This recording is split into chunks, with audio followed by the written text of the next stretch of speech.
Semoga kedatangan Mas Anies ini juga semakin mendekatkan beliau.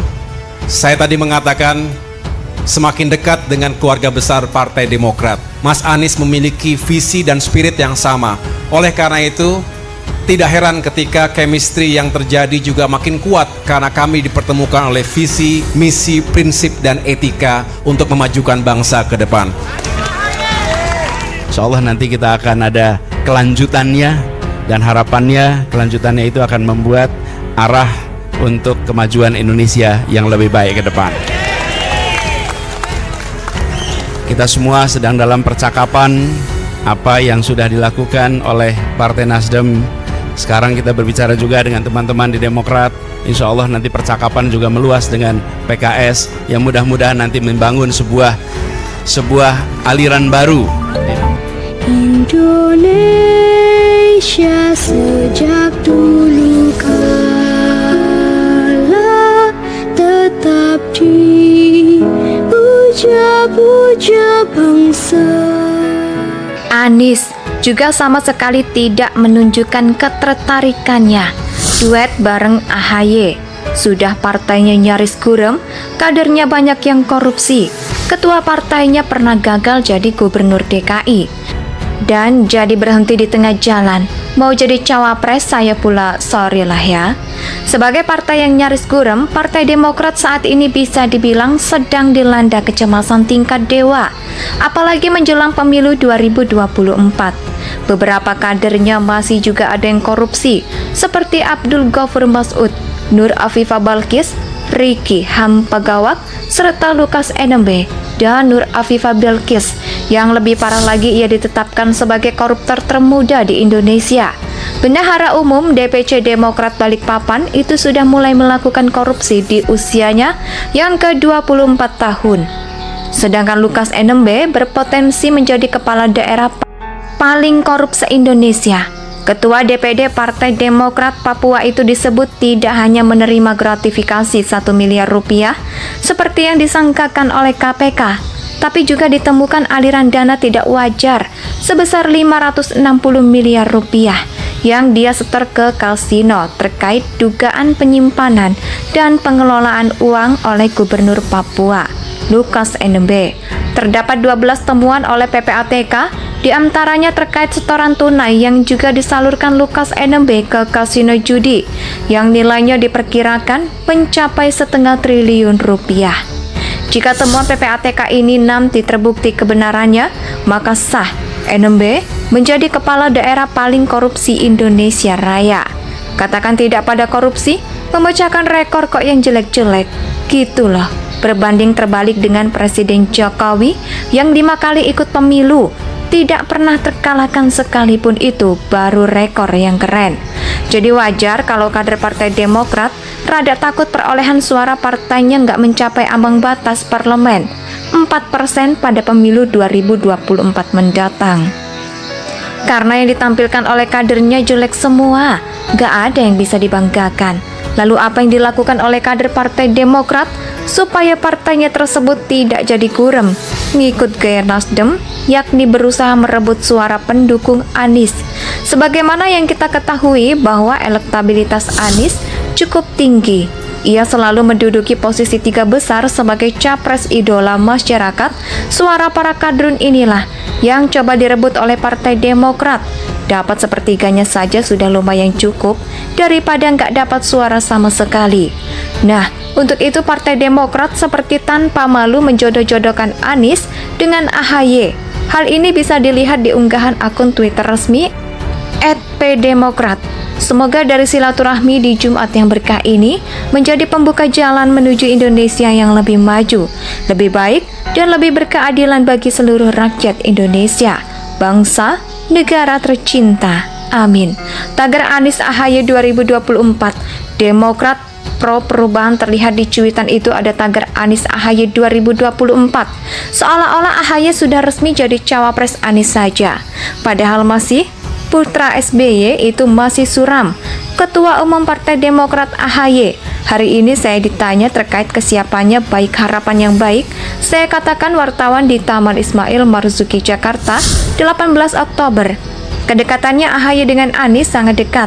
Komunikasi sering diskusi. Kedekatan mereka dapat ditarik jauh ke belakang saat AHY masih di militer. AHY dan Anies kerap bertemu di berbagai acara, salah satunya acara talk show di Forum. Inilah chemistry Anies dan AHY terjalin lanjut jubir Partai Demokrat Herzaki Mahendra Putra yang coba meyakinkan Nasdem dan Anies sendiri bahwa AHY adalah cawapres terbaik untuknya. Begitupun dengan hasil survei turut ditampilkan di akun Twitter Partai Demokrat. Berdasarkan hasil survei dari Publik Institute, pasangan Anies AHY unggul di Pulau Jawa dengan perolehan elektabilitas sebesar 28,7%. Survei yang dilakukan sejak 29 Agustus hingga 12 September 2022 ini melibatkan 1.200 responden di 6 provinsi di Pulau Jawa. Tagar Anies AHY 2024, demikian penjelasannya. Lagi-lagi tagar Anies AHY 2024 dimainkan, hanya saja yang jadi pertanyaan di sini, lembaga survei The Republic Institute itu lembaga serius atau lembaga survei abal-abal? Karena seperti yang pernah dimuat di mediadetik.com, 33 lembaga survei yang terdaftar di KPU, tidak ada nama lembaga tersebut. Artinya apa? Lembaga ini memang tidak terdaftar di KPU. Jadi wajar bila kemudian ada netizen yang meragukan hasil surveinya. Anies juga sama sekali tidak menunjukkan ketertarikannya duet bareng AHY. Sudah partainya nyaris gurem, kadernya banyak yang korupsi. Ketua partainya pernah gagal jadi gubernur DKI dan jadi berhenti di tengah jalan. Mau jadi cawapres saya pula sorry lah ya. Sebagai partai yang nyaris gurem, Partai Demokrat saat ini bisa dibilang sedang dilanda kecemasan tingkat dewa, apalagi menjelang pemilu 2024. Beberapa kadernya masih juga ada yang korupsi, seperti Abdul Ghafur Mas'ud, Nur Afifah Balkis, Ricky Hampagawak, serta Lukas NMB dan Nur Afifah Balkis. Yang lebih parah lagi, ia ditetapkan sebagai koruptor termuda di Indonesia. Bendahara Umum DPC Demokrat Balikpapan itu sudah mulai melakukan korupsi di usianya yang ke-24 tahun. Sedangkan Lukas NMB berpotensi menjadi kepala daerah paling korup se-Indonesia. Ketua DPD Partai Demokrat Papua itu disebut tidak hanya menerima gratifikasi 1 miliar rupiah seperti yang disangkakan oleh KPK, tapi juga ditemukan aliran dana tidak wajar sebesar 560 miliar rupiah yang dia setor ke kasino terkait dugaan penyimpanan dan pengelolaan uang oleh Gubernur Papua, Lukas NMB. Terdapat 12 temuan oleh PPATK, diantaranya terkait setoran tunai yang juga disalurkan Lukas NMB ke kasino judi yang nilainya diperkirakan mencapai 0,5 triliun rupiah. Jika temuan PPATK ini nanti terbukti kebenarannya, maka sah NMB menjadi kepala daerah paling korupsi Indonesia Raya. Katakan tidak pada korupsi, memecahkan rekor kok yang jelek-jelek. Gitu loh, berbanding terbalik dengan Presiden Jokowi yang 5 kali ikut pemilu, tidak pernah terkalahkan sekalipun, itu baru rekor yang keren. Jadi wajar kalau kader Partai Demokrat rada takut perolehan suara partainya nggak mencapai ambang batas parlemen 4% pada pemilu 2024 mendatang. Karena yang ditampilkan oleh kadernya jelek semua, nggak ada yang bisa dibanggakan. Lalu apa yang dilakukan oleh kader Partai Demokrat supaya partainya tersebut tidak jadi gurem? Ngikut gaya Nasdem, yakni berusaha merebut suara pendukung Anies. Sebagaimana yang kita ketahui bahwa elektabilitas Anies cukup tinggi. Ia selalu menduduki posisi 3 besar sebagai capres idola masyarakat. Suara para kadrun inilah yang coba direbut oleh Partai Demokrat. Dapat sepertiganya saja sudah lumayan cukup daripada nggak dapat suara sama sekali. Nah, untuk itu Partai Demokrat seperti tanpa malu menjodoh-jodohkan Anies dengan AHY. Hal ini bisa dilihat di unggahan akun Twitter resmi @pdemokrat.